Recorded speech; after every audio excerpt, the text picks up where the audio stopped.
So given that the sage of every temple we've been in before has been either someone we saw in it or someone we knew, who can you guess is going to be the sage in this temple?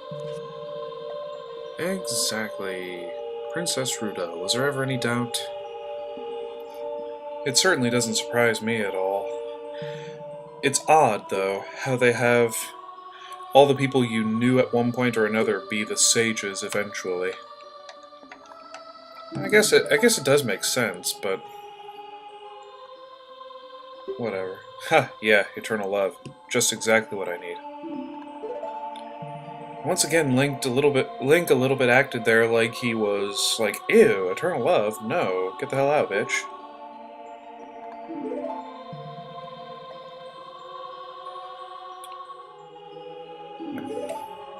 The whole big, giant love hexagon sort of thing that's going on in this game is quite bizarre. It's never really... It's just heavily implied that Link wants Zelda, but at the end of the day, he's ultimately just trying to keep her safe. Not necessarily get in her skirt or anything. I guess it'd be dress.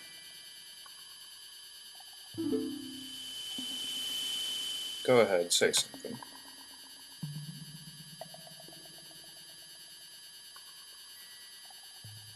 Usually they have something that's related to a past experience. Not so really in that case. So since the water temple beast was destroyed, it fills back up. For whatever reason. I mean, all they ever say is that Morpha was the reason that Zora's domain froze over. Which is weird in and of itself, but the fact that he sucked up all the water in the lake also? Ah.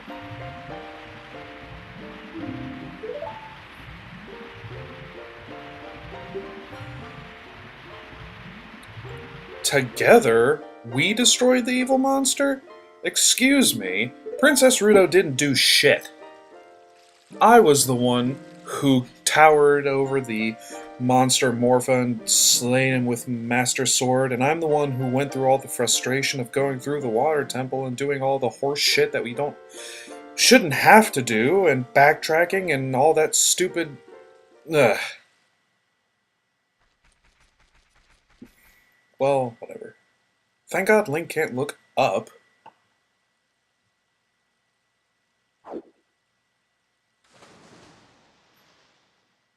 And Sheik immediately disappears upon going into the water? Huh.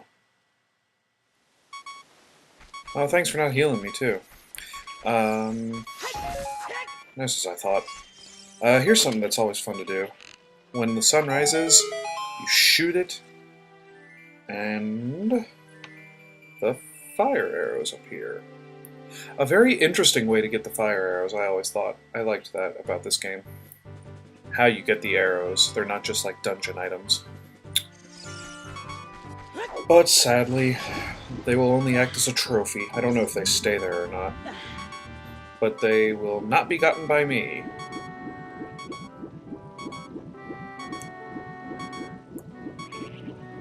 You know, the beeping really adds to the sweeping score of Hyrule Field music playing over us swimming. It's quite a touching, majestic scene.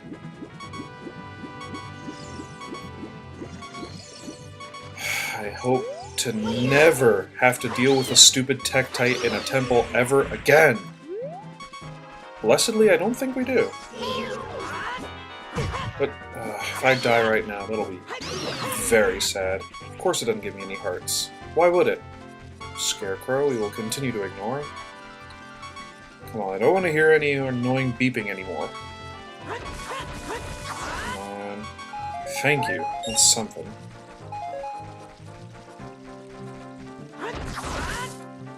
Well, thank you for the lovin'.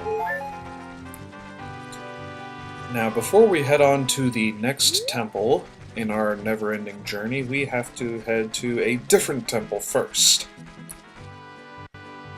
One of the things that this game likes to play with a lot is going, much more so in the later game, going back and forth between being an adult and being a child in the quest.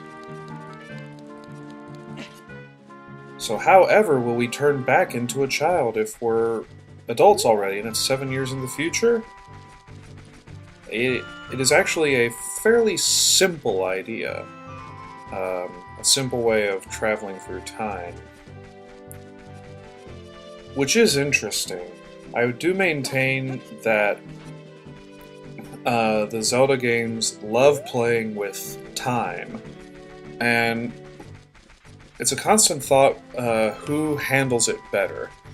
Here it's very much, in Ocarina of Time, it's not...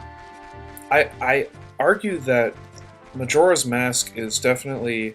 Time matters a lot more, in that you have, bam, exactly 3 days. And you can't go a single day over. You can go back and repeat, but you can't, like, just as easily skip a whole day to wait for something else to happen. Here, the distance is spread out far greater in terms of years, how time is affected over the course of that duration. What it ends up being more so here is that days can go past, but years, I guess, matter much more. And once we get back to the Temple of Time, time being the key word here, we will see exactly how much time really does matter, but... Stupid redeads. I've often wondered if you get anything from killing all these redeads in the center of town. I don't have a whole lot planned for this video, so we got a little bit of time to kill. They don't seem to be attacking me at all. Well, I don't get it, but who am I to complain?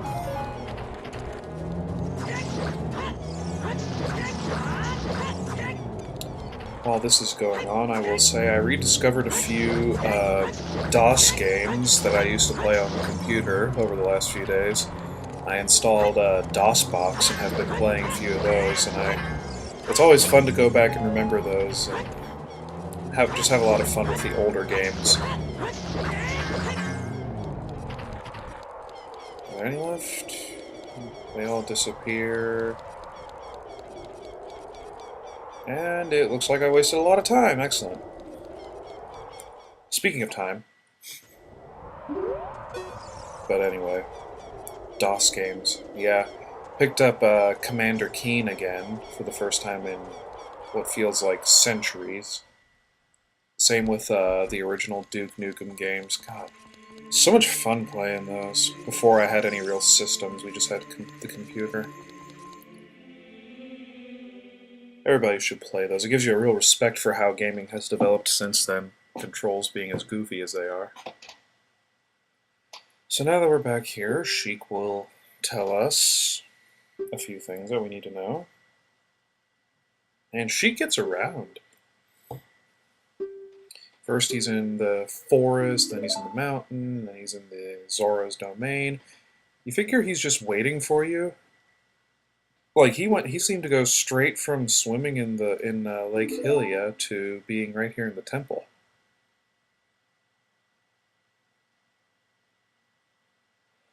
Basically, if you missed it, you can put the sword back in the hilt, and then you will be basically a kid again.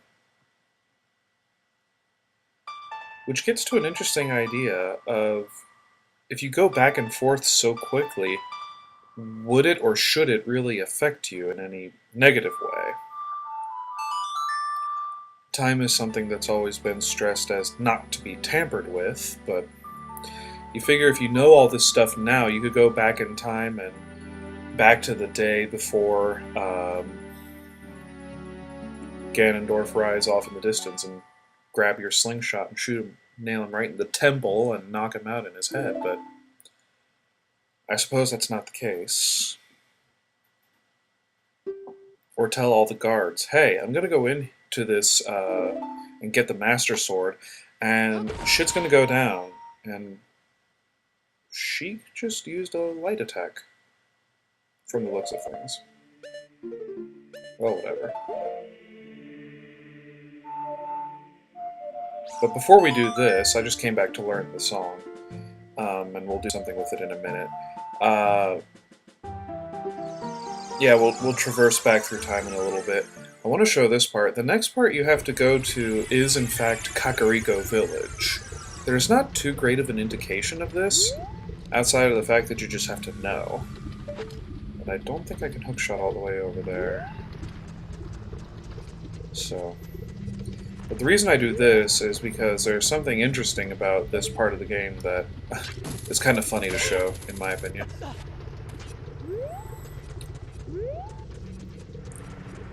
It all has to do with how you enter Kakariko Village, if that makes any sense.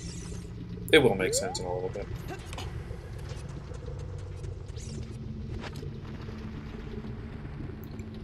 So this sure is still a mountain, full of lava.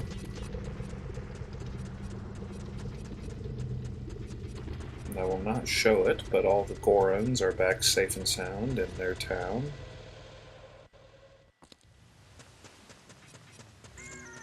Just going to leap of faith.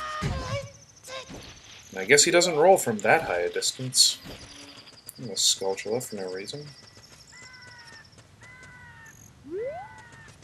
Sometimes I feel like I'm holding down the L button and it keeps running, but it ends up forgetting that I've been even holding it for some reason.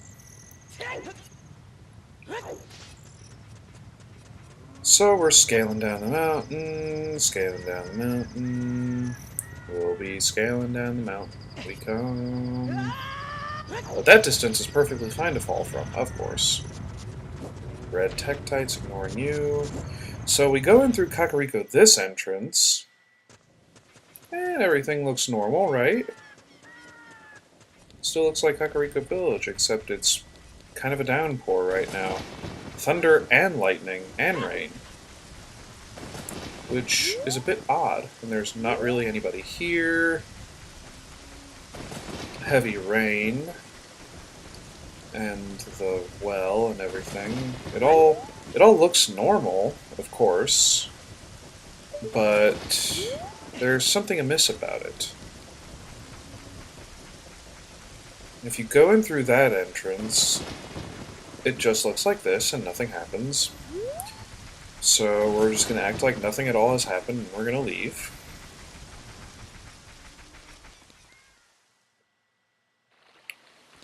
So we're walking around in the Hyrule Field a little bit, just walking around, watching the sunrise. It's really pretty this time of day. The cuckoo cries in the distance. And hey, let's go back in Kakariko Village now. See if that rain is still there. Holy shit, what happened? The whole freaking village is on fire. I just left for like 10 seconds. And there's Sheik. And this is a cutscene that, I'm not going to talk over it.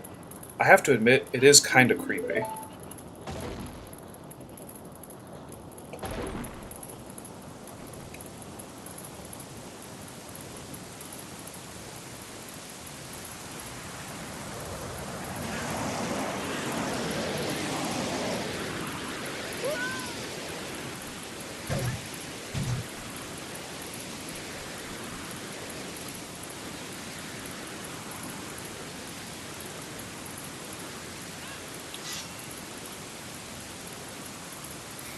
I'll go ahead and speak now. It's almost like a reference to the Ten Commandments, the way the plague is coming. And yeah, get your sword out, Link, that'll help. So the evil spirit, off-screen, allegedly kicks our ass.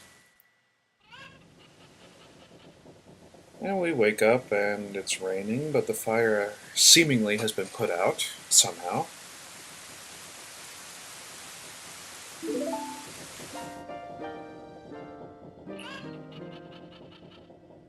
Evil Shadow Spirit. Impa.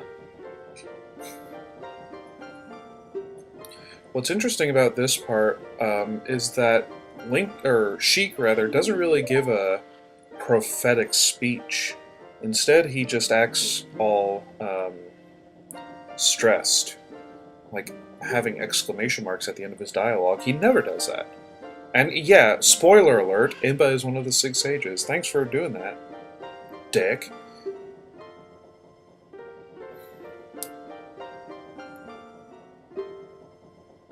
So he teaches us the melody that'll lead us to the Shadow Temple. Nocturne of Shadow. Or, sorry, Nocturne of Shadow! A fairly interesting tune, if I say so myself.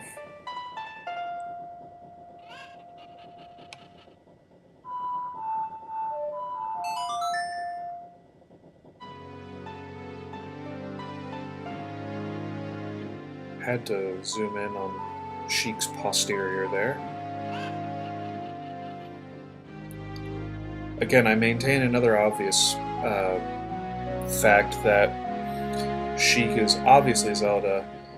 A good indicator is that no man has a body that sculpted, and that, like, legs that slender and sleek. And I'm watching the Olympic gymnasts right now, or I have been, and I don't even see a body that sculpted. So again, no indication is given here. Oh, looks like, what do we call them, Siegfried and Roy are back in the background. Sheik gives no indication that you have to go to the bottom of the well, but you actually do. And the way you do that, remember when we learned the Song of Storms as an adult? Well, it's about to come into play.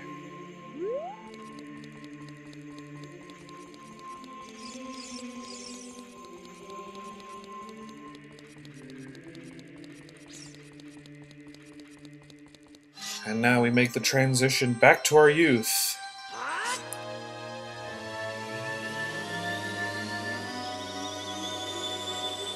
I always remember that scene in the game being displayed in commercials for the game, how cool it looks and everything. And it does. It does look cool. So now we are going to head back to Kakariko Village.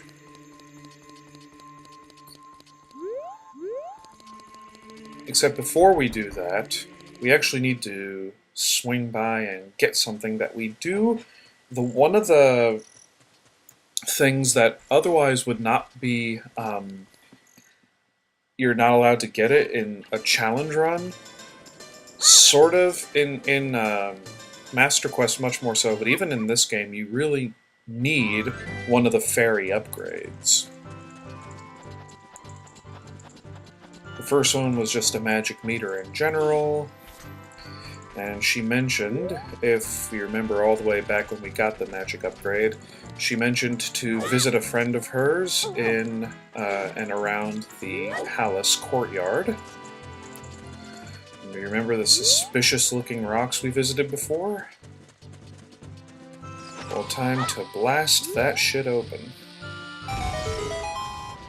Indeed.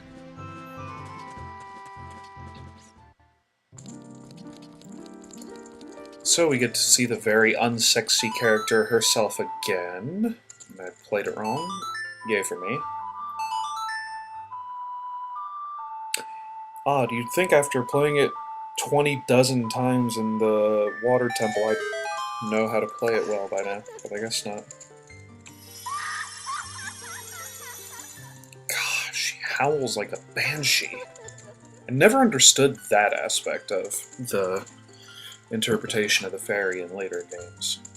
It's only really bad in the N64 games, but I don't remember exactly how. I think it's a softer cry in Wind Waker, and I'd have to play through Twilight Princess again, I don't remember. Din's Fire! Indeed. This is the only great fairy attack that we're allowed to get, there are 2 others, all 3 named after the great goddesses. Nairu's Love and Furore's Wind, neither of which we will get, but Din's Fire is pretty awesome, so it's okay. And now we head back to where we need to go.